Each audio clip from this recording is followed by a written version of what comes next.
Welcome to Basic and Bookish Podcast, where today we are discussing our favorite moments, characters, and foreshadowing from A Court of Wings and Ruin, Book 3 of the ACOTAR series by Sarah J Maas. I'm Kinsey. And I'm Karly. Join us as we enter the Maasverse, preparing for the highly anticipated release of ACOTAR 6. This is part of our Massive Maasverse Mayhem Crash Course season, where we will cover favorite ACOTAR, Throne of Glass, and Crescent City moments, world-building and lore breakdowns, ACOTAR 6 theories, and more before the sequel's release on October 27th, 2026. And once ACOTAR 6 is here, we'll be right by your side to recover from the inevitable cliff hangover before ACOTAR 7's release on January 12th, 2027. And yes, we will be updating our theories between releases. And with that, content warning and spoiler alert. The first portion of this episode will only contain spoilers up to Book 3, A Court of Wings and Ruin, and we will give a clear spoiler warning for the entire ACOTAR series before we dive into the second half of our episode. If you're reading the ACOTAR series for the first time, check out our timestamps in the show notes to see where you're safe to continue listening, then pause and return after you've finished reading the entire series. Due to the nature of these books, this podcast is rated R in content and language. If you'd like to skip the ads and have access to full video formats, it's available now on Patreon. That link can be found in our show notes. Now prepare to dive into the cauldron because we're entering the Maasverse. Starting off with our overall thoughts on A Court of Wings and Ruin, did you enjoy Book 3? Yes, I definitely did. I love this book. I always have. And it is the book that makes me the most emotional, but I'll talk about that later. What about you? Did you like it? I really loved it. I definitely appreciated this book way more on a reread, which is always really fun. It's so much better on a reread. Yeah. What did you like about ACOWAR and what fired your ash arrows? Keep in mind, we'll be discussing specific scenes in a moment. For me, I really enjoyed the political intrigue, the grittiness of the battles. I just felt like the risks were a bit higher in this book, and the character development was really well done, in my opinion. I will not be spoiling anything, but if you also love these aspects from Wings and Ruin, then you will hopefully really enjoy the Throne of Glass series, especially the later books in Throne of Glass, because there's a lot of parallels. It's really good. I also really enjoyed the humor in Wings and Ruin. I don't know if it was just the constant threat of death that all of the characters had, but I felt like there were so many moments that actually had me laughing out loud. The characters seemed so funny, especially Rhysand and Cassian. I just kept laughing. I couldn't stop. And then, of course, Wings and Ruin also led me down another Maasverse spiral that led to hours and hours of research. Unfortunately, I can't talk about any of that in this episode, but trust me when I say I have a lot to discuss later after we finish the Maasverse. And honestly, I'm pretty impatient, so I'll probably end up posting about it on social media beforehand. So much happens. What did you like? First of all, I'm very excited to hear you say that if you really loved some of the aspects of this book, especially the character development, that you will like Throne of Glass, because you know, Kinsey, that I have very famously DNF'd the Throne of Glass series, not once, but twice. But well, you paused it the second time. You DNF'd the first book and then switched. How long can you pause a series, though, before it's just considered a DNF? No, I don't know. We had so many other books to read. That is true. You didn't stop it because you're like, oh, I hate this. Anyway, we're not here to talk about that. Anyway. So, anyways, I will say, though, I don't know if I'm just in a different reading space, if my reading tastes have evolved, people change over time. I'm not sure, but I really enjoyed this book so much more on a reread. I kind of remember just getting through it the first time I read it, but this time I really loved it. So, but I'm right there with you. The character development in this book is so good. I really enjoyed it so much more.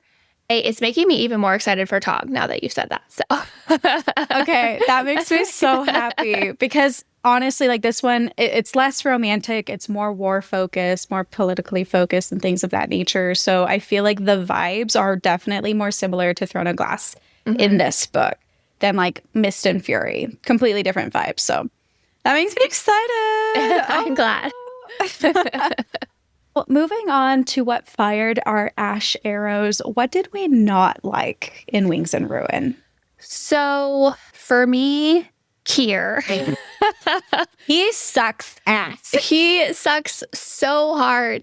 And I think my only real pain point in this book was just kill him. I don't understand why Rhys had the right to kill him, but not use his army. I didn't feel like I understood the rules around that. And I think it's just my autistic brain that I need to understand rules. I love a clear set of rules and boundaries. And when I don't have them, my brain gets frustrated. And that isn't necessarily a fault of the book. That's just how my brain works. And other people don't need that. And that is totally valid. Well, when you think about it, just killing Kier should make more in charge. That's what I was thinking the whole time. I'm like, 2 birds, 1 stone. That's all I'm saying. That said, I'm sure there would have been a lot of dissent among the Court of Nightmares. So even though Moore would have been in charge, people wouldn't have trusted him if he just assassinated who they thought is the ruler. But yeah, it definitely would have made it easier if Kier was gone. We're not fans of him in this household. Yeah, we're not Kier stans, that's for sure. Kier's a 4-letter word in more ways than one. For me, what I didn't like was, this was actually harder for me to get to, only because this is my first time rereading it after finishing the entire Maasverse, and I did get a little bit of Throne of Glass PTSD. Oh, okay. I can't talk about any of it, though. Okay. And then, oddly enough, I didn't like the romance in this one, because that's like the big reason why I love Mist and Fury, right? But I don't know what it was. Every time that Feyre and Rhys had sex, they were just so weird about it and getting freaky in public. I know we talked about that in Mist and Fury, so we don't need to talk about it now. But I was like, why are y'all getting it on, not once, but twice, in a war camp after people are actively dying?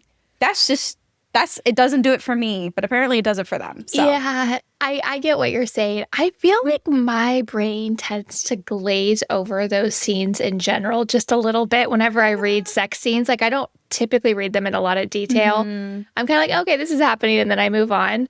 But I don't disagree with you. It's a little weird. Yeah, like I love them. I love their relationship and the romance, and I usually really do enjoy their scenes. But I found that in this book, this read, I was like, girl, can we move on? Well, at this point, we are halfway through the ACOTAR series. We have ranked the first 2 books, and this might give away the trajectory for the rest of our series ranking. But where does A Court of Wings and Ruin fall within the series for you? It's number 1 now. Ooh. I really enjoyed this book a lot. I had so much fun reading it. I know I've said this before, but I just appreciated it so much more on a reread, and I think my brain was in the right space for this book. I love the character development for basically everybody in this book. I was vibing this whole book. What about you? I was also really vibing with it, but I have been in the worst reading slump since I took years off of reading. So unlike you, I don't think I was in the right headspace. And even though I really enjoyed it, I think it has remained at number 2. Okay. So I really love this book, but I think as far as this reread is concerned, Mist and Fury still reigns supreme for me. I think you're in the majority of that one. So I'm not sure, even if you maybe were in a better reading space, it would have changed for you, because you do really love ACOMAF. I do. And I think we were a little bit opposite here. I was in a worse, I think, reading headspace when I read ACOMAF, and I'm in a better reading space reading ACOWAR, and I think we were flip-flopped there. So it is kind of interesting to see how we talk about these books, depending on where we are mentally. I know, right? Yeah, I just kept getting triggered while I was reading at this time. I was like, I keep crying. I'm depressed right now. I think I have a whole question on that later. Yeah, we'll talk about that later. But speaking of, we are changing gears here. We are about to channel our inner Suriel and spill the tea on all of our favorite moments, characters, and quotes in A Court of Wings and Ruin. This section will not contain series spoilers. It's just the book. So, Karly, I have been dying to ask you this. You have previously mentioned A Court of Wings and Ruin contains your favorite scene, not just out of the entire ACOTAR series, but it also stands out against all of the books you've ever read. So, finally, please reveal your favorite scene from A Court of Wings and Ruin. My favorite scene from the book, my favorite scene from the series, and top 5 scene in books is the fight on the ice when Cassian and Azriel show up to save Feyre and kick the Autumn Court's ass. That, to me, is the best scene in this book. I do have it tied with another scene. But it makes me so happy to know that that's your top. It hits so hard. It is so visual when you are reading it. And the graphic audio for that scene slaps, okay? It is so good. It's probably the best graphic audio scene I've ever listened to of any book. Like, just as far as how that graphic audio did that scene. It's so good. It's so, every time I hear the graphic audio, I get like actual chills because it's just that good. There's so many little details from that scene that I love, specifically when she sees Azrael stalk towards her and he just like flicks the blood off of his blade. I'm like, oh God, it's so hot. The whole scene is God tier to me. I read while I was doing my reread, but I was putting on the graphic audio every once in a while to get through certain scenes. And I knew that this was coming up and I was like, wait, I have to do an immersive read here. So I put it on just to hear, no, not a shadow, an Illyrian warrior. And I'm like, but let me tell you, that scene gets me so emotional every time I sob. Yeah. I don't know what it is.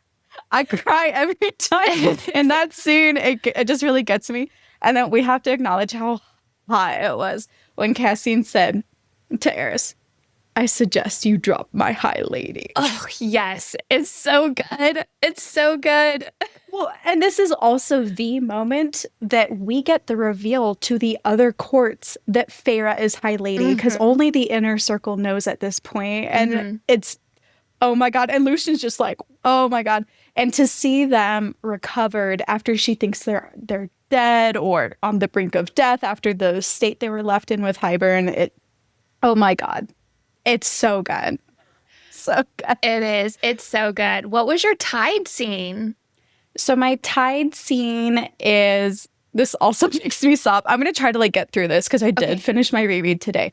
When the reinforcements come during the final battle against Hybern, it is just, like I just always really get in a character's headspace, regardless of whether or not it's first or third person, and you feel the despair. They're losing. They're thinking they're about to die. They see Hybern's fleet come in. They're thinking, oh, we're going to have to actually run and retreat and just try again, I guess, if we live. And then to have her father come and Lucian and Queen Vassa and Miriam and Draken and like everybody, oh my God, it gets me every time. And then to have her father being on the boats named after all of the Archeron sisters. Oh, it's so good. Like, because you just think hope is lost. It's like those scenes also get me in Lord of the Rings and Narnia. Like, you know, it's a good feeling. It's a good feeling. Yeah. You think hope is lost and then the reinforcements come. Yeah. I think maybe part of loving that so much is kind of a sign of the times and just needing moments of hope more in life in general. Yeah. And it's nice to get them in books because I think it helps you to remember to look for them in the real world. Yeah. Oh my God. So true. Don't cry. Don't cry. No, it's okay. It's okay. We obviously have so many scenes we're going to be talking about, but what's your second favorite scene? It is the library scene where Nesta and Feyre are there and the Hybern cronies come looking for Ravens. them. The Raven twins. Yeah. Yeah. And I've just been calling them like the goons. The goons. Yeah. I mean, it works. Whatever works. Yeah. And Feyre makes the deal with Bryaxis. I love everything about this scene, start to finish. Also, the graphic audio slaps in the scene so well, too. Okay. When, specifically the part when Cassian drops down into the cavern. Ugh, it's so good. But her making the deal with Bryaxis, and so Bryaxis is like, I'm going to get myself some company and a little girl dinner out of this. I'm like, Girl dinner. We love a queen. Oh my God, girl dinner. I have not heard that scene referred to like that before. I mean, Bryaxis is a girl's girl and she did eat. She did. And I just love that scene so much. I'm a sucker for those tiny little details. And I think one of my favorite parts of the scene, other than Bryaxis, who I just love Bryaxis. Okay, I love me a monster, is when Feyre watches Rhys walk away from her and he remembers to put up like a wall of darkness and shadow so she doesn't see the monster. And I'm like, listen, that's true love. Okay. Oh, yeah. That is thinking ahead. Okay, I love it. Because she, at that moment, first of all, I loved the descriptions of everything because up until this point, she actually can't see anything. She's just feeling her way, but you just really feel like in that moment, like you are also blind. And then all of a sudden she can see, and she sees Cassian's face, and he's just terrified. And then to have Rhysand cover that for her, to cover the slaughter, really good. We also have to shout out Nesta here because she immediately told Cassian when he landed, Feyre's down there, like to go save her. It was a really good sisterly moment there. And we got to give Nesta her flowers. And I do feel like we got more of those in this book. We can talk about that later, but I did appreciate that moment as well. Yeah. Such a good scene. Now, Karly, I know that you are dying to discuss how delicious it was to see Feyre destroy the spring court from within. Yes, if you listen to our last episode, oftentimes after we give our outro, there is us kind of just rambling on for a moment. And I had said that my favorite animal was Feyre fucking Archeron taking down the spring court. Because it is, okay? Feyre's character development in this book is delicious. And watching her play chess while Tamlin doesn't even realize somebody might be playing checkers is chef's kiss delicious, okay? It's so good. It is so good watching her be in control, setting up all those little traps. Specifically, that moment where she tricks Lucian into letting her into his room. And she's in her nightgown and Tamlin stumbles upon them and it looks like something untoward might have been about to happen. Oh, no. And you realize after the scene that she had set all of that up. I was so good. And how she stole Ianthe's spotlight. So good. For me, it was that moment on Summer Solstice when she made herself out as a deity and stole that spotlight. That was really good. And then also just how she turned all of his sentries against him by siding with them. And she's like, wow, so you support Ianthe when everyone knows she's lying and you're going to treat them like this after everything they sacrificed? Look, Tamlin kind of low-key deserved it. And we support women's rights and wrongs here. And Feyre did a really good job, so we support. She set him up pretty perfectly, and it just was so good. When I realized we were going to be back in the spring court in ACOWAR, I was a little disappointed the first time I read this book because I was just oh God, back in the spring court, okay. But then it was my favorite part of the whole book. So you know what? You just never know. You never know. I do feel like it was taken a tad too far, and I kind of feel a little bit bad for everybody else. But it was just really fun to be a part of as it happened. What was your reaction to the meeting with all the High Lords? So this is my second favorite part of the book, besides the frozen lake scene and the reinforcements coming. Girl, I ate this up. I thought it was so funny. Half of my annotations were damn, or hot, or LOL, or oh my God. I was literally I kept looking over to my husband and being like, I'm sorry, because I was just oh my, literally I couldn't, out loud, I was saying these things. It was so entertaining. I don't really enjoy reality TV, but to me, this felt like the real High Lords of Prythian. It was so juicy. It was so entertaining. From them betting against each other and seeing how long it'll take for them to fight, and then having Asriel, the calmest one of them all, to be the first one to fight and have it be Aerith. It's delicious. Oh my God. It was so good. Oh my God. That was such a good part. And then to Tamlin to come in. Oh my God. The tea. Does she moan? Wait, that's not the real quote, but he's like, does she make those noises with you too right before? I was like, this is so scam. I cannot believe we're actually going here. How he's trying to discredit her. Dude, don't make losing a female your entire personality, please. But it was just so funny and so crazy. And then to see not only Feyre using her magic, but also Rhysand, how he just shut up Tamlin. You can't speak anymore. You have lost that ability, sir. And then to have Feyre go off, everyone up until this point is telling her, don't reveal your magic. Don't let him know that you have their power. Lucian at one point had straight up said, my father's going to kill you if he finds out that you have her magic. She said, okay, get in line. But at this point, she's like, you know what? Fuck it. And I'm going to attack Baron. And not only am I going to do that, but I'm going to use every single piece of magic in my arsenal. Because she only had to reveal the fire magic. But she's like, you know what? Nah. And I was just like, girl, go off. Go off. It was so good. It was so entertaining. It is so good. And to compare it to like a Real Housewives dinner escapade episode, like it does feel that way when you read it. It's so crazy. It is. It's so much drama. It's so drama. And what I love about it is it's a bunch of men who think women are too emotional to handle this kind of stuff. And they're just like bickering at each other and like going off. I mean, obviously not the night court, but most of the other men are like, oh, women can't handle this. And I'm like, sir, do you see how you're behaving? Like, get a grip.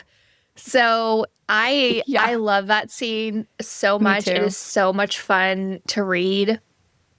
It's so everything about it is just hysterical to me. Like I laugh so much during that scene. Me too. I also really enjoy it because we finally get to learn all of the High Lords, not just as a name on paper, but we get to see more of their personalities come out and their relationships with other characters as well.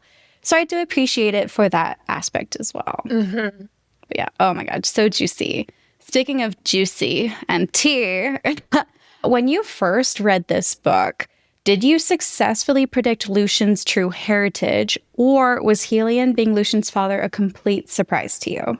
So I'm going to be very honest. That the first time I read this series, I was just there for the vibes. I was not paying super close attention to any one detail. And I did not see that coming. And it was a really fun twist and surprise. On a reread, it's really fun to look for all the little hints for it, which there are some. Yeah. But so no, I did not catch it the first time around because I was not looking that hard when I read this series the first time around. What about you? So I suspected in A Court of Mist and Fury just because I thought it was very strange how much his brothers hated him. And he was described as being slightly different in appearance. But then when I read ACOWAR for the first time, I was fully convinced once we got the Lady of Autumn's story. And I was feeling so proud, like, oh my God, don't even tell me. They definitely had an affair. Lucian has to be his son. This is crazy.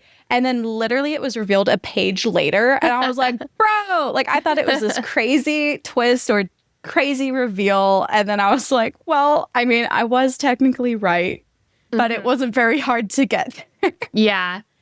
I think I had just originally, when I was first reading it, I really bought into the whole idea that they were just worried about how much power he might have and that he might become the next High Lord of the Autumn Court, because it was like a lot of posturing to become the next High Lord in that family. Like I wasn't looking for anything like that. Lucian was such like a forgotten side character for me at that point. The first time I read this book. I feel like Sarah J Maas will either make you wait books for confirmation of her foreshadowing, or she will tell you right away. And in this case, I feel like it was kind of told right away. Like the Easter eggs she did drop along the way were so minor. And it just makes me think, what are we missing that hasn't been revealed yet? Because I'm sure there's so much in there. There's got to be some Easter eggs no one's caught. I have some suspicions. I just can't talk about it yet. I just feel like, though, when the series is all said and done, there's going to be something that she's like, no one ever caught that. I know. And I can't wait to reread it all over again once it's finally done. All right. As certified Ianthe haters, card-carrying members, president of the club. Yes. How did you feel seeing her get the shit beat out of her in the spring court and then dying at the Weaver's hands? I was like, hell yeah, brother. It felt like really good karma for all of her injustices. And I think that Sarah knew readers wanted revenge. So Feyre's punishment in the spring court of her beating the absolute shit out of her was so satisfying. We got that at the beginning. So even though we didn't get the details of her death with the Weaver, we were still satisfied and could imagine how tortured she was. And I'm here for it. There's also something so poetic about the Weaver consuming her youth. Well, she cared about. Yeah. So it's just very poetic for me. And I enjoy those little full circle moments. No, I really, really enjoyed having her hands completely decimated. And then Feyre telling her, you are never allowed to touch another person ever again. I wish we could do that to other people all the time, but we cannot. Yeah. For legal purposes, don't. Yeah. But for legal purposes, never. But yeah, but maybe. I'm just kidding. No. It was so good. I loved it. I mean, I was in the middle of being very distraught over the Suriel dying. Yeah. But it was nice to get that a little bit. It was. Rip. The Suriel gets me every time. He makes me so sad. I know. That dumb bitch. Yeah, she kind of ruins everything. I know. At least she's gone, hopefully. Oh, yeah. That better not be. I feel like she has to be. She's gotta be dead. She better not come back as a certified jump scare. I'd be really upset. Nah, I think I would chuck the book. I'd be real mad about it. Yeah. Now, in true Sarah J Maas fashion, we had another insane ending. From the Suriel's death, as we just mentioned, calling in bargains, the final battle against Hybern and destroying the cauldron, to Rhys and Amren's deaths and then subsequent resurrections. What was your initial reaction to the ending, and how has it changed on your reread? I feel like both times I read it, it felt chaotic, but it should feel chaotic. It's war. It should. You know, there's a chaos to war that exists, and I don't want to read a sanitized version of that. It shouldn't feel like an orderly thing. So it is very SJM on brand, pure chaos, everything happening at once. This book does, I feel like, have more of like a tied up ending than most of her books usually do. Well, originally it was a trilogy, and then she continued on, which is, I'm going to out myself. The reason why I have only ever reread the first 3 books and not ever reread Frost and Starlight or Silver Flame, so this will be new for me. But yeah, it originally was a trilogy, which is why it does tie up nicely. Like, she left it open to explore more, and then she does. But you get a satisfying ending still. Yeah, you do get a satisfying ending. And I definitely think on a reread for me, I picked up more details.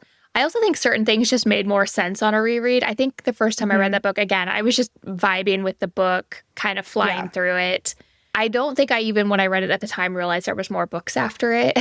Again, I was just along for the ride sort of the first time I read it. But on the reread, I definitely felt like a lot of the details in it were just more satisfying. Okay. What about you? So for me, I feel like I was completely robbed of my first experience reading this book because some bitch, and if I ever find her, it is on site. So before I made my Bookstagram, and it was right after I had read Iron Flame, Instagram decided to start showing me bookish reels. And I thought that the reel was about Fourth Wing, because that's what I had read. And I've never interacted with ACOTAR ever, because I didn't even know what it was. And this bitch, no spoiler warning anywhere in the video or the caption or even the comments, nowhere, just zoomed in on the page and it said, Rhys was dead. And I was like, who the fuck is Rhys? That's not anybody from Fourth Wing. I was so confused. Oh, no. And then I tried to gaslight myself once I started the ACOTAR series, because I quickly learned that Rhysand's nickname was Rhys. And I was like, no, I didn't see that. I'm sure it was fake. But I did remember that all of the comments were calling that person out for being a horrible human fucking being, because who the fuck spoils something like that without a warning ever? And that is the main reason why I put spoiler warnings in all of my content. Yeah. No matter what, especially the big stuff. Are you fucking kidding me? Anyway, so I was unsuccessfully gaslighting myself. I was anticipating his death. I knew that he was going to die the entire time, which is very unfortunate for me. And I wish that I could have completely erased my memory and just gone into it not knowing at all.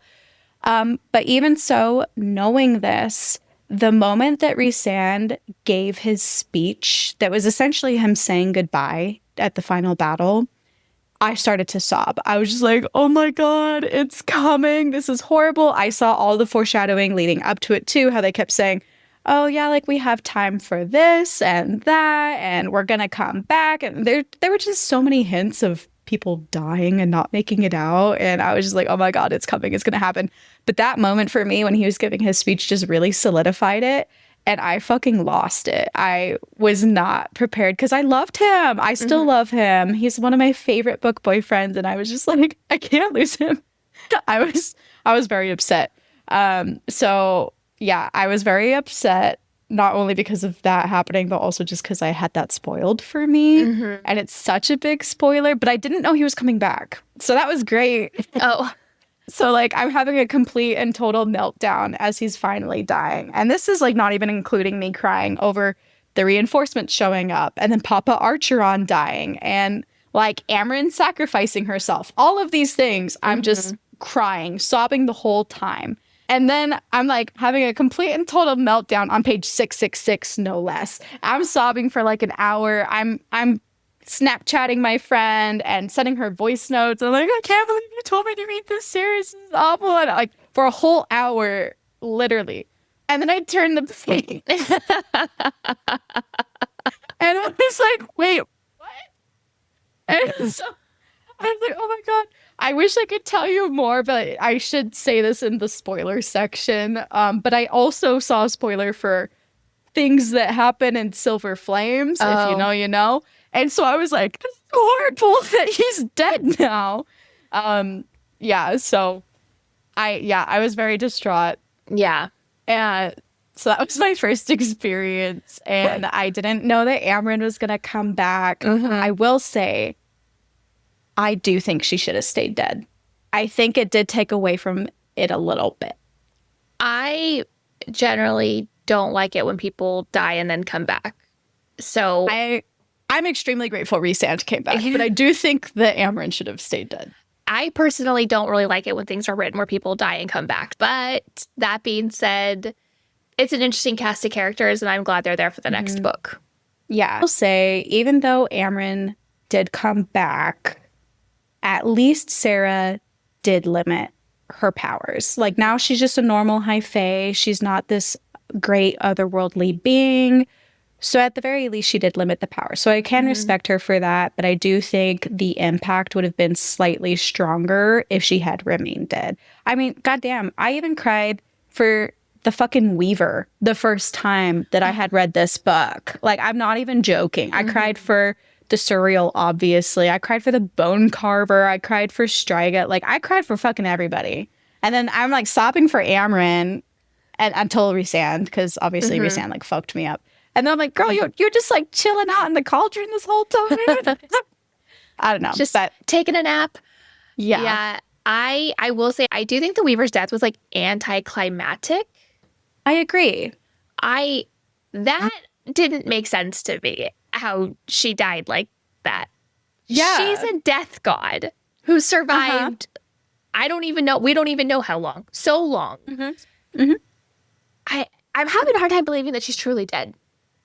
You know, Karly, I have many thoughts. We'll save that for the future. Many thoughts. But if she is dead, it was anticlimactic. I unfortunately cannot speak further on the Weaver. Okay. Or the Bone Carver. For legal purposes, she'll need her to be present before she speaks on the Weaver. No, there are a lot of deaths that I felt were anticlimactic here. And I feel like, you know, maybe things should have slowed down a little bit, if you know what I'm saying. And I also have a hard time believing she's gone. But okay. Yeah. All right. That's all I'll say there. Okay. But as for my reaction on the reread, this bitch was still crying. Like, this is my third or fourth time rereading this book. I still cry every time. Not for the Weaver this time, but for Rhys and everybody else, I was still, I was crying. Speaking of which, I kept getting texts from you that you were sobbing and generally crashing out. You want to share with the class? Yeah, so at this point, I feel like I have mentioned a majority of the scenes, so I'll just try to keep it quick. You guys should know by now that I'm a crier. I'm a very big crier, and this book is the one that makes me the most emotional out of the ACOTAR series. I don't really know I think I'll have to make like a rating scale for all of the books on how much they made me cry. This is actually quite up there, I will say. So get ready for 3 degrees, y'all, because I cried in 6 out of 8 of those books. Okay. But anyway. So this one made me the most emotional. I cried a lot. I think I have these listed in order. Shadow slamming into the ice. We already got that. The Suriel, telling her to leave the world a better place than how you found it. Oh my God, fucks me up. This is not in order, actually. Nefel's philosophy, when we learned the story about how she saved Miriam, that gets me. I don't know why. I'm just like, it's just like the themes of unlikely people. Like, you always try no matter what, because you never know when it's going to make a difference. Okay. It's just, that gets me.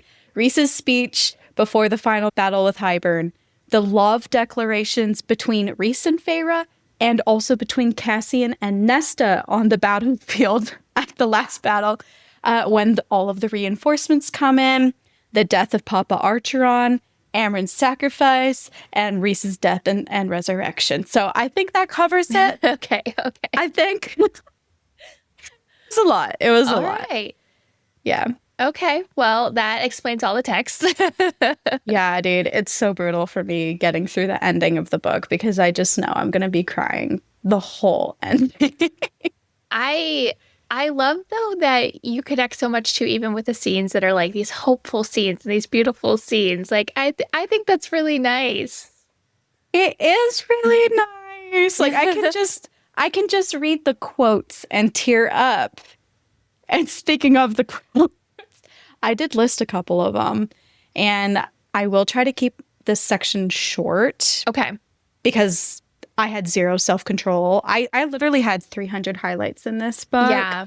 And I think I narrowed it down to 13 or 14 quotes.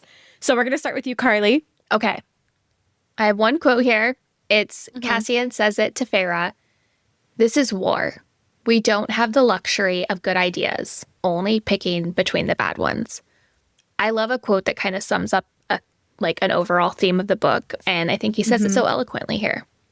Me as well. I did have that highlighted, but of course I had to let you have it. Oh, thank you. Because I had so many others. This one's Feyre about Ianthe. She's thinking, "Swift revenge helped no one and nothing but my own roiling rage." And I was like, yes, queen.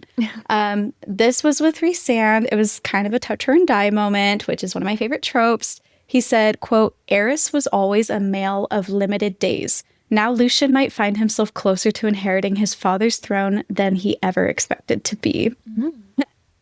Cassian and Moore. This is a funny one. Cassian says, "Daylight is a precious resource." And then Moore deadpans, "We live in the night court." So, that's like my kind of humor. Yeah. This one from Nesta talking about Cassian. She says, "Why should I be scared of an oversized bat who likes to throw temper tantrums?" And I was like, you're right.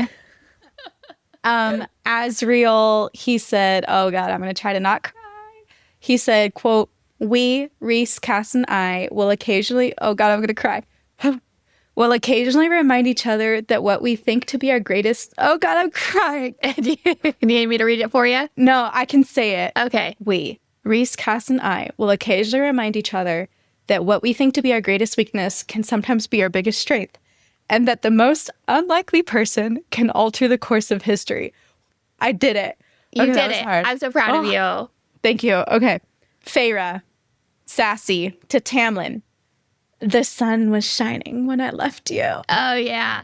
Because he's like, "You stole her away from me in the dead of night." And she's like, "Actually, shut the fuck up." Yeah. Asriel again, same scene. "Be careful how you speak about my high lady." Oh, that was hot. That was so hot. I was like, oh my God, Asriel, I cannot wait to get a book about you because that's sexy as hell. And I really can't wait to see the biggest wingspan at work. Yeah. Anyway, speaking of sex and sexy, not really. This is between Helion and Rhysand. Helion said, quote, "How'd you convince Thesan to give you the better view?" Rhysand's response was, "He finds my males to be prettier than yours, I think." And Helion says, "I think it's a wing fetish." Because Thesan is mated to a male who has wings. Yeah. The The Suriel. Oh my God. Okay, I'm going to try to not cry. I did already technically say this quote.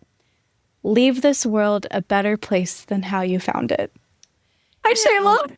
I feel like everybody should try to live by that creed. We'd be in a better world if they did. It's so good. It fucks me up every time. Okay. Oh, fuck. This is another hard one for me. Okay. All right, let me know if you need me to tap in. No, I can do it. Okay. This is Resand. This is also very triggering for me as well. Okay. You do not fear. You do not falter. You do not yield. You go in, you get her, and you come out again. Remember that you are a wolf and you cannot be caged. Okay. Resand again. Why are all of these quotes gonna make me cry? God damn it. You're the one that chose all the emotional ones. I know. It's just like, that's why I love this story. I like when a book makes me feel this way, you know? So I'd rather feel something strongly than not feel anything at all. Resand says to Feyre, I would have waited 500 more years for you, 1,000 years, and if this was all the time we were allowed to have, the wait was worth it. Oh. I cried because I was like, Resand, you're gonna die, what the fuck? And then Cassian to Nesta, I also cried. I have no regrets in my life but this, that we did not have time, that I did not have time with you, Nesta. And oh, it's much, I can't get this out. I'm just crying. My husband's probably like, what is going on? I will find you again in the next world, the next life, and we will have that time. I promise. Oh, Cassian. They're such so a softie. good. It is. You made it. You made it through all the emotional quotes. I'm proud of you. I don't know how we're going to cover other books. All right. Other small moments that are favorites. Yes. We learn that, quote, Autumn Court males have fire in their blood, and they fuck like it too. So personally, I would love to see this firsthand in future books. Not only with Lucian, but with Eris. Yeah. Please and thank you. Yeah. Agreed. 100%. Yes. Any other small moments for you? Just Briaxis making her way off into the wind at the end of the book, and they're just like, oh yeah, she's missing. And I'm like, get it, girl. Get it, run away. Yeah. We will be discussing this in our theories episode, where she went, what's she doing. All right, let's talk about characters we crossed the wall for or not, starting with our FMC favorite Archeron. Are we crossing the wall for her? When are we not? Of course we are. She's just so powerful in this book. She doesn't give a fuck. She takes what she needs and doesn't apologize for it. And again, just her showing everyone what she's made of and showing off her power to all the High Lords. Great. This is definitely my favorite version of her. She's so good in this book. I really, really, really enjoyed her in this book. Yeah. I loved her character development in this book. I loved a lot of people's character development in this book, but Feyre was top tier. I also just really appreciated how she was able to look into the Ouroboros mirror and see the worst parts of herself and accept who she is. And I think that just sends a really powerful message. And it's really cool. And I really liked that scene. And how this whole time the bone carver didn't even actually need her to do that. He didn't have a need for the mirror. He just wanted to make sure that Feyre was worthy of his assistance. I was like, yes, queen. It was so good. Good old bone carver, just there to mess with people. I know. She's so great. The final thing I'll have to say is just how powerful she is to fix the cauldron and essentially remold the world. I'm like, girl, I have thoughts. Yeah. I have a lot of thoughts on that. But I was like, okay, girl, like, we know, obviously, she's mated to Resand, and he's the most powerful High Lord in existence of Prythian's history. And it makes sense that they're mates because she's just extremely powerful. And for good reason. And, like, uniquely powerful. Yeah. So, it's interesting. Very interesting. All right, it's time for the spoiler-filled portion of the ACOTAR series discussion. So if you haven't finished the entire ACOTAR series, this is your formal spoiler warning. Please note this section does not contain overarching Maasverse spoilers. Nope, I will not be doing that to you guys today. So now that you have been warned, let's talk series spoilers. Returning to characters we'd crossed the wall for.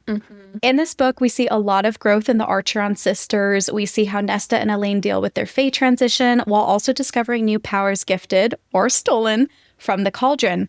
Between Elaine being a seer and Nesta's power of death, and then them ultimately being responsible for the death of the King of Hybern. How did you feel about them in book 3? I mean, I felt for Elaine. She was really going through it. That's just too much change at once for any one person. What she was dealing with, the heightened senses, plus the seer ability, plus just a fae body and everything. So I really felt for her in this book. She had a really rough time of it. And you could see her really trying to crawl out of it at the end.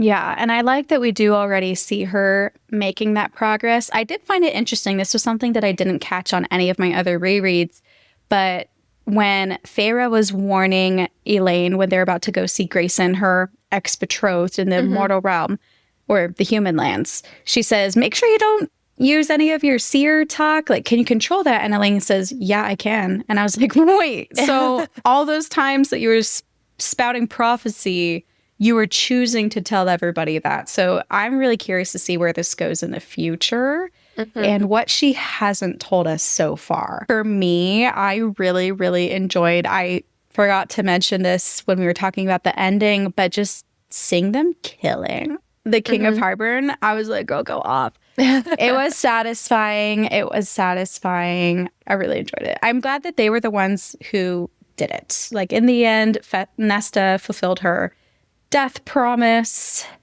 and he sucked. So yeah.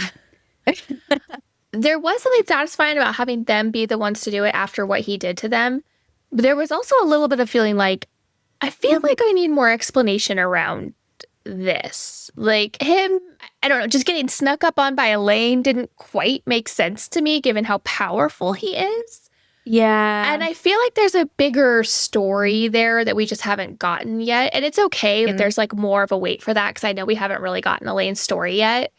But there was a little bit of it that just kind of felt like, huh? Like, she snuck up on him? It just didn't quite make sense to me.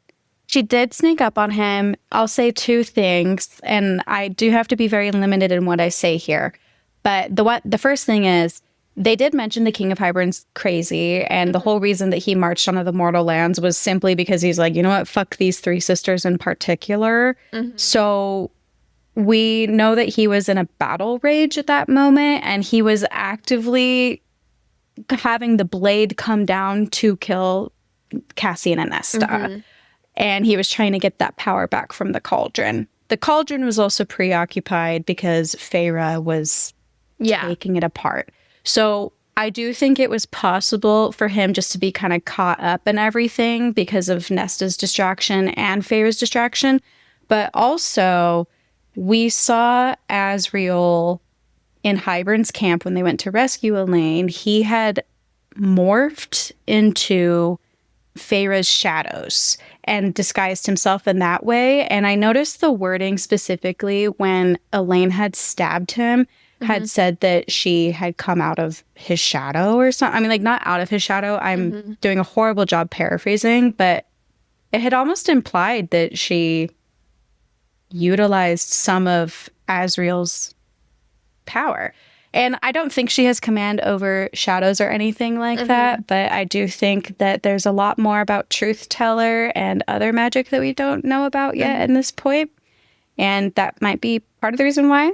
That would help explain it. I don't think it's actually put there in the book, so it would be nice if in the next book or the book after that we get a little bit more of that moment from Elaine's perspective of how it all went down, because it didn't feel super satisfying to me of like how she ended up there and did this and tricked him, because Amren talks about, you know, that Rhys needs to be very careful. The King of Hybern is very old, uses ancient magic, is incredibly powerful. And then here's little old Lane just sneaking up on him and stabbing him in the back. And I'm like, huh? It just kind of threw me, you know? Yeah. But when Asriel gave her a Truth Teller, and, you know, I knew that Nesta was going to have to somehow be a part of his death given everything. It kind of did feel like it all came together, but I do think there's just more to the story and how it makes sense and why she was able to do that. And I just want the rest of it. Yeah. I will say throughout this book and the rest of the series, really, people tend to overlook Elaine a lot. Mm-hmm. And I mean, it took them so long just to realize she was a seer. And that frustrated me because I was like, guys, this is so obvious. Reese's mom was a seer. They should recognize the signs and know what it is. But what if that's also part of it? What if Elaine just didn't tell people, but she had actually seen before her killing Hybern and known that exact window, and so she was just kind of following the signs? That could be another explanation. Yeah. I feel like I need it from her perspective to understand that scene better. But no, definitely. Which it's like, you know, there's still opportunity for that. So we'll see. But I also just enjoyed Nesta's character arc in this book so much more than the others. Which was refreshing. It was. This was, I want to say, out of all the books, Nesta gave me the most of a roller coaster of emotions here. I went from being like, oh my God, girl, we get it. You're possessive over your sister and frustration. But she trains with Amryn. She tries to make a difference. And then she does fight for what's right. And we see her kind of warming up to the idea of Cassian. Mm-hmm. And at this point in the story, I genuinely do like her. There were a lot of quotes that I liked of hers that I didn't include, but she was really sassy, and I think she was saying it to the people who needed to be told certain things, like Tamlin at the High Lords meeting. Mm-hmm. But I did really, really enjoy Nesta in this book. I also like how this is the beginning of them exploring her being Lady Death, which also sent me on another spiral, but I can't talk about it. I think her story is so interesting, and it also kind of crushed me a little bit to see her actually opening up to Feyre and admitting in this book that she can't even bathe because it reminds her of being dunked under the cauldron, and Feyre's like, oh, well, we can fix that for you. And so we see her already struggling with her mental health, and I genuinely can't remember if I got super emotional in Silver Flames or not. I'm sure I cried at least once. I definitely will remember once we get there. But I just have a feeling that I will be crushed by her story in Silver Flames this time. I just feel like it's going to hit me so much more. And I'm really glad that I went in with a more open mind this time, because I used to be a certified Nesta hater. And now I'm like, actually, I really like you. So this is kind of crazy that I've switched. Like, there are still some things I don't forgive her for, but at this point, I'm like, nah, I fuck with you. Yeah, I think there's always going to be parts of Nesta that are hard for me to accept as a sister. Like, as a big sister and a little sister, I'm like, no, I would never let my sister do that without at least me going with her or doing things with her. Or there's just certain parts about that are just really hard for me, because I love my sisters, and I don't feel that Nesta has that feeling towards Feyre a lot of the time. It feels like there's more disdain than love, and that's really depressing to me. But I did enjoy her character arc in this book, though. Yeah, and I think what matters, too, is we see her trying, and she's about to enter her depressive episode, so it's going to be 3 steps back, 1 step forward type of a situation, but I felt like she did have a really good relationship with all of her sisters in this book, and she is a really powerful character. I'm excited to see how other relationships go. Oh my God, this is like the slowest slow burn of the series is Cassian and Nesta, but yeah. How'd you feel about Lucien in this book? Okay, so where do I start? I think he's a good friend, or at least I think he's trying to be, but he was also a little bitch at times. And overall, I think I pity him. And I just miss who he was in book 1. Majority of the time, he's confused and looking for his place in the world. I'm not going to like him as much going into the next books, which makes me sad. He was escaping with Feyre. Respect. I liked it.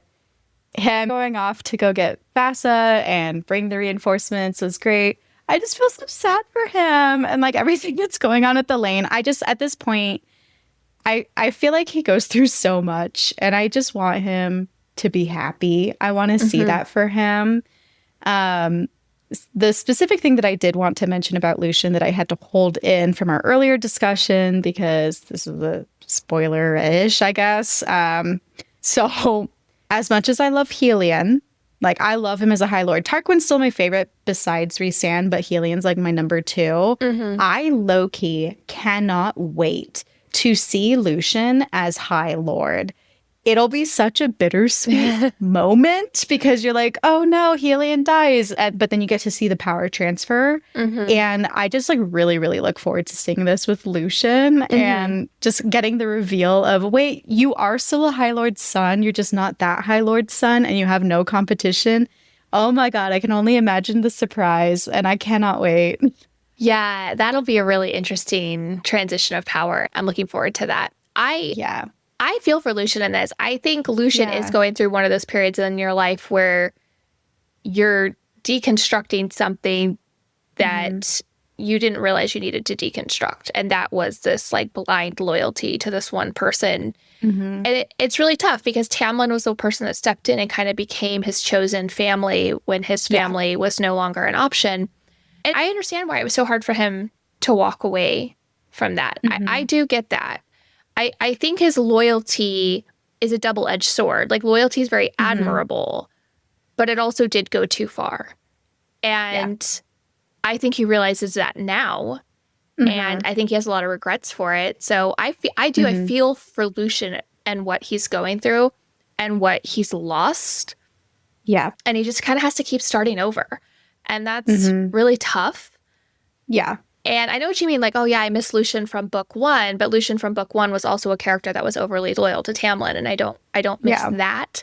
So, but I am hoping he can kind of come back to himself and the sassy version of himself, because he's just so sad right now, and I feel bad for him. That's what I mean. Well, and I was really happy to see Feyre and Lucian kind of rekindle that relationship in this book. But when he said to her, quote, I hadn't realized I was a villain in your narrative. Oh, I was like straight to the heart. It was painful. I was like, my poor Selah. Yeah, he can't catch a break. He really can't. Yeah. And yeah, I just want good things for him. Yeah, me too. Now, really briefly, I do want to discuss Tamlin, since there are a lot of feelings about him in the fandom. First off, loved seeing his court fall. We all know this. I did not like him for most of the book. I think his methods were wrong. It kind of drove me insane how often he was switching sides and was like, well, no, I'm just being a spy. I'm actually on your side. Oh, wait, I'm switching again. And now I'm back. Blah, blah, blah. I was like, dude, just like chill out for 5 seconds. Because even I feel like Jurian was more stable on which side he was on than Tamlin. So that just kind of frustrated me. But I do forgive him. I don't think he needs a redemption arc, because he's already somewhat redeemed himself. And I know that's like a really big debate going into ACOTAR 6. Is he going to get a redemption arc? Does he deserve one? I don't think he needs one, because he just needs to find his own happiness. There's nothing to really redeem himself for, and I don't really see why we need to follow his story that much. Because listen, and this is the most like apologetic that I will be for Tamlin. He could have done or asked for anything when Feyre was begging Tamlin to save Rhys. She literally said she would give anything. And that moment, he could have said, you know what? You have to break your mating bond. You have to come back with me to the Spring Court. He could have done anything. He could have just not saved Rhysand. And instead, he saved Rhys's life. And all he did was tell Feyre to be happy. That's all he did. I was sobbing. I was very grateful that Rhysand was brought back to life. And so in that moment, I was like, okay, I will forgive you for being a piece of shit because you saved Rhysand and you chose to not be more of a piece of shit in the process.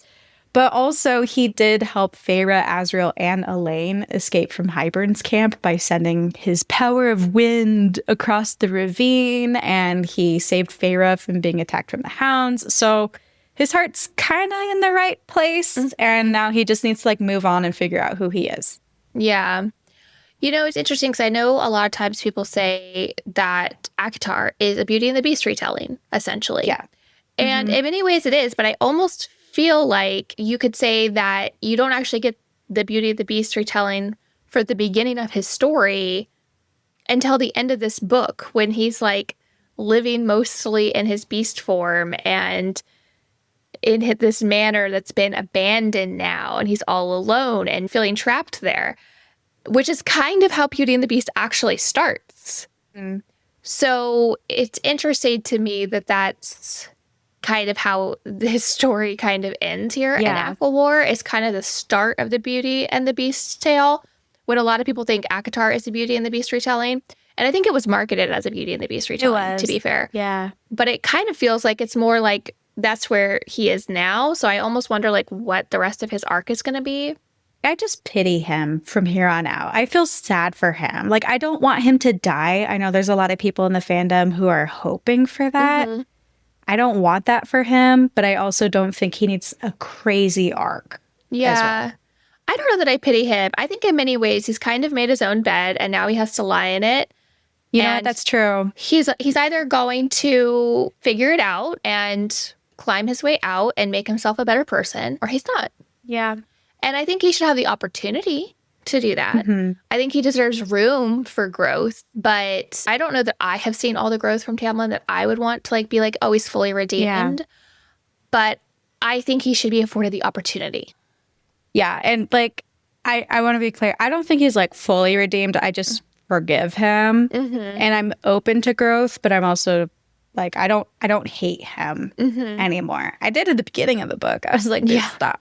I almost feel like I hated him more in book 2 than book 3, even though he makes worse decisions in this book. But yeah, he's a complicated character, that's for sure. He's just a sad boy. And I'm kind of like, yeah, well. I definitely think he still has a tendency to feel sorry for himself. Despite the fact that much of this is based on decisions he made. But he seems to still kind of want to blame other people for the choices he made. Yeah. And I think that's where I need to see a lot more like introspection and growth and realizing, no, actually you had choices and you made poor choices. And in the future, you can make better choices. Yeah, and I'm like, brother, you're over 500 years old. Go to a therapist. God damn. I feel like a lot of our characters could use a therapist. All of them. Yeah, basically. The whole inner circle, Lucian, Tamlin, Jurian. Basically all of them. I think the most emotionally intelligent character might actually be Cassian. Tarquin. Oh, Cassian. Oh, I meant like in the inner circle. Tarquin, for sure. Yeah. In the whole series, but in the inner circle, it's probably Cassian. Yes. No, I do agree with you there. Yeah. I do agree. All right. Now for our Seer consult, we have some fun or maybe not so fun ACOTAR foreshadowing moments to mention. Ha ha ha ha. As much as I don't want it to, I think it's being set up for Lucian to give up the mating bond with Elaine. Rhys tells Lucian, quote, I was willing to lose my mate to another male. I was willing to let them marry if it brought her joy. But what I was not willing to do was let her suffer, to let her fade away into a shadow. And the moment that piece of shit, speaking of Tamlin, and the moment that piece of shit blew apart his study, the moment he locked her in that house, ... So I'm kind of like, she's planting some seeds, especially because multiple times Lucian was told, you should be grateful, actually, that Feyre chose Rhysand because you are in the exact same position that Rhys was in 6 months ago. Except this time, they're going to be separated. Elaine is still in the Night Court, and Lucian's off being part of the circle of losers. I forget what they But yeah, and then just also from her call her daddy response on the podcast where she had said, sometimes the cauldron makes a mistake. I was like, girl, what? Yeah. So I do wonder if we are going to see the mating bond be rejected. And he's just going to have to live with that. So we'll see. Speaking of mates, obviously, like I'm not even going to give quotes, but Nesta saving Cassian from the cauldron's a big standout. Obviously, we are getting major foreshadowing of the two of them being mates. This one is a little bit concerning for me. I think out of any of the foreshadowing moments that I felt like sharing, to be clear, There's so much more foreshadowing going on for the Maasverse overall, but I obviously can't talk about that. So these are only ACOTAR series. But anyway, I am worried that there's foreshadowing of Rhysand losing Mor's trust and having a falling out with her over Kier. We fucking hate him. After their meeting with Kier and Eris under the mountain, Feyre warns Rhysand to be careful working with Kier because Rhys could truly wound Mor if he doesn't play it right. Rhys acknowledges this, and Feyre asks him if it's worth it. His response is that Mor should be used to it by now, and yes, working with Kier is worth it. So to me, it just kind of feels a little bit like a ticking time bomb, and I think there's only so much that Mor can handle before she gets super pissed off at him. And just her being referred to as a queen and having very interesting powers we don't fully know about yet. Yeah, I think Rhys could be a better friend to her, but... Yeah, better cousin, better friend. And I know that he's setting restrictions in place for Kier to actually visit Velaris, but it's like, dude, like, why is that fucker still alive? And why are we losing one of the best allyships that you have for someone who sucks? Yeah. Honestly, I just need him to be dead. Me too. Like, we'll forgive Rhysand for what he's doing for Eris. I guess we totally skipped talking about him, but I feel like Eris is just basically Rhysand without the inner circle. There's so much more to him. Yeah. We gotta, I'm excited. I'm excited for Eris. But anyway, this little foreshadowing moment. When Feyre is visiting the prison with Cassian, Rhys tells him to, quote, remember who you put in here, Cassian. And this definitely set up the big bad in A Court of Silver Flames, coupled by literally every single mention of Vasa and her Death Lord, a.k.a. Koske or Kosh. I probably should have checked pronunciation on things before this episode. On the continent, every single mention of that whole situation, plus the prison. We also got foreshadowing with the Trove. So when they are in the library with the Ravens and Bryaxis, I kind of feel like they used the harp. They had said that the King of Hybern used one of his spells, but it's described as this when the Ravens show up. The words stopped. I felt it at the same moment she, Nesta, did. The ripple and tremor like ... like some piece of the world shifted, like some off-kilter cord had been plucked. Now, that might be obvious. I haven't reread Silver Flames ever, so maybe they're like, oh, yeah, it was the harp. But, like, to me, I'm like, dude, like, a cord being plucked, the world shifting, that's literally what it does. And then they also even mention the Trove in that same scene. Feyre taunts them and says, I'm shocked he could even muster the strength to break the wards. He seems to need a trove of magical objects to do his work for him. So already we're seeing Sarah leaving more space of what's to come and the big bad. So that's a great catch. I honestly remember so little about A Court of Silver Flames. Me too. It's going to be like I'm reading it for the first time. Honestly, I remember the Valkyries, and I remember Nesta being like really sad. Yeah, I remember her dancing. Yeah, that's literally about all I remember, though. So it's really going to truly be like a first-time read all over again. So it's going to be an interesting experience of like how I remember it versus how it actually is, because I think those are going to be very different. Very different. It'll be very enlightening. Yeah. I think it's going to feel like I read two different books, honestly. So I think that'll be interesting. All right, moving on to our final section. It's time to spill series spoiler tea with the Suriel. What other Wings and Ruin moments did you want to discuss?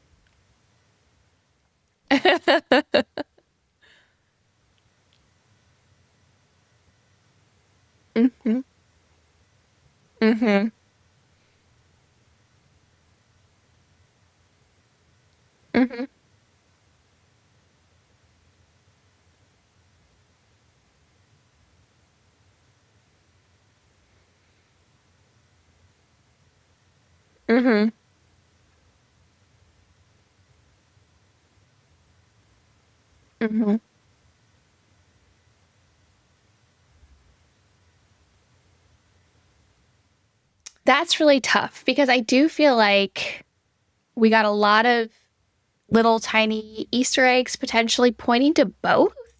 And I've joked around a lot that I want it to be a why choose and that I want Elaine to end up with several people. And listen, I stand by that. Okay? I think it would be really fun read. I think it would be great.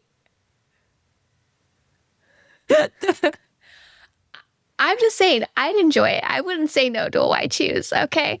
But if I had to choose, I feel like I'd have a different answer after reading A Court of Silver Flames, probably. But at this point, I want to say Asriel. And the reason is, it's because he knew she was a seer and no one else caught it. He was the one that's like, she's a seer. And shortly before that, the healer, she had said like, oh, maybe she should sit with her mate. Mates can usually tell things. But then Lucien couldn't tell anything and Asriel could. So.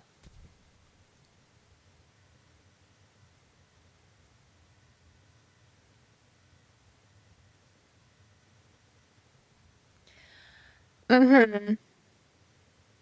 Mm-hmm.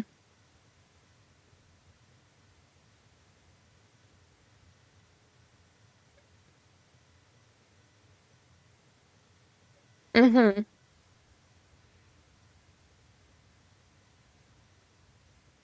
Yeah.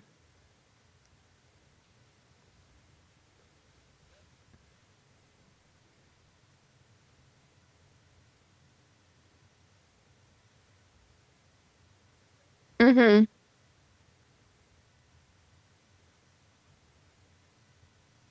Mm-hmm.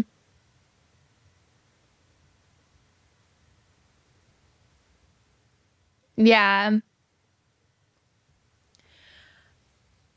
Yeah. The thing is I don't even know if Lucien actually really wants to be with Elaine or if he just like I don't know.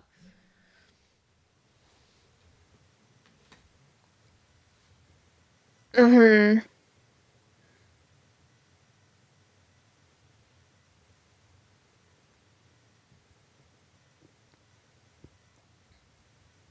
Mm-hmm.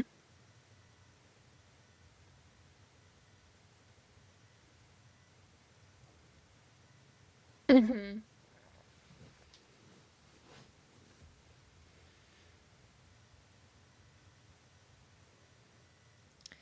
I mean, I don't know. I don't think I would find it boring personally, but we already got two of the three, but what's one more? I truly want to see Asriel with somebody else. And I want it to be Eris. I don't think we're going to get that, but I'm with you. I am actually, like, it started as an ironic thing, like, oh, yeah, Azris. And then I was like, actually, this makes a lot of sense. Mm-hmm. And I'll talk about it more in the theories episode once we actually get there. But I truly, unironically ship Azris. Mm-hmm. And I really want them together. So we'll see. We'll see. Yeah. And for you, it's a why choose. That's what you're going for. That's what I want. That's what I want. I just want Elaine with Asriel and Lucien and Gwen and Eris. Oh, and Eris. I'd like Eris and Asriel to also be boyfriends. Oh yeah. Yeah. Like, would it be weird though to be in a why choose with two brothers though? Because then Lucien and you haven't Eris... read The Bonds That Tie then. Oh. Oh, okay. I mean, Just I saying.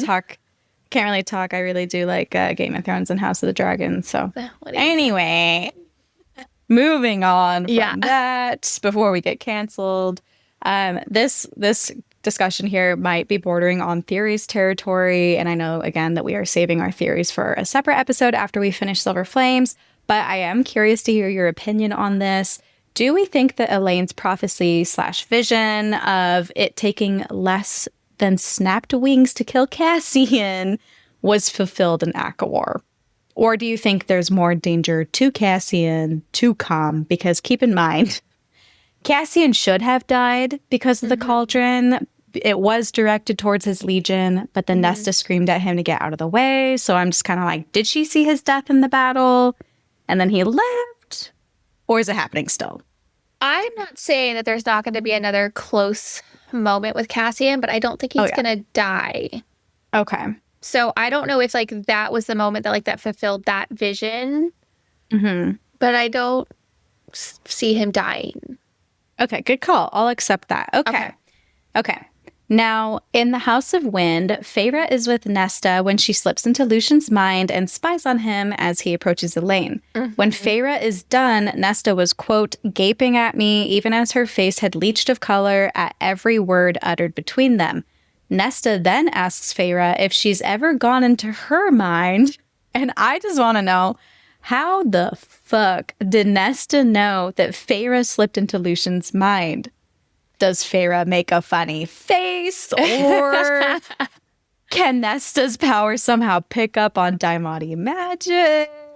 Like, I definitely think there's more to Nesta's magical abilities than we know, because there's the magical abilities she should get, right, as a Fae, and then there's what she took.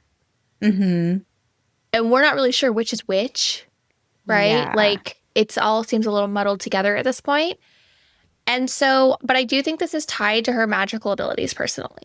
okay, because in this moment she was horrified, and Feyre was slick. Even Lucian didn't know that she had invaded his mind. Yeah. So I'm like, Nesta, how do you know? Yeah, well, and she knew exactly what Feyre was doing, not just like a suspicion of something she kind of might be doing or trying. Like, she knew exactly what she was doing. So no, I definitely think this is tied to her magical abilities. Okay. Which I remember very little of from Silver Flame. So truly, I couldn't tell you what they are. No, same here. I don't think she's Daimati. I just think she probably sensed powerful magic being done. Yeah, I think there's a little bit of knowing ability there or something. Something's going on. Yeah. Plus, she has been training with Amryn at this point. I think maybe she hasn't yet, but I feel like she's already started training and knows of shields and the mind. And so maybe she could sense something like that. Okay. Well, we'll have to come back to this moment after we read A Court of Silver Flames. We will. Okay. I want to close off today's episode with an absolutely unhinged observation. Is this the tab that says, Karly, do not look? Yeah, still don't look. I'm just going to talk about it. All right. So I love it when there's a thing that says do not look, because I know you're about to go off. well, because I couldn't include the quote here. Yeah. So Rhysand and Feyre were getting spicy after she had flying lessons with Asriel. And Rhysand, quote, went right to that damned spot at the inner edge of my left wing and stroked lightly. And then Feyre immediately proceeds to climax. And it's like the best of her life. This is the first time that they've gotten freaky with Feyre's wings. Like, they've done it with Rhysand's. How does Rhysand know exactly which spot to go to if her wings are modeled after Asriel's wings?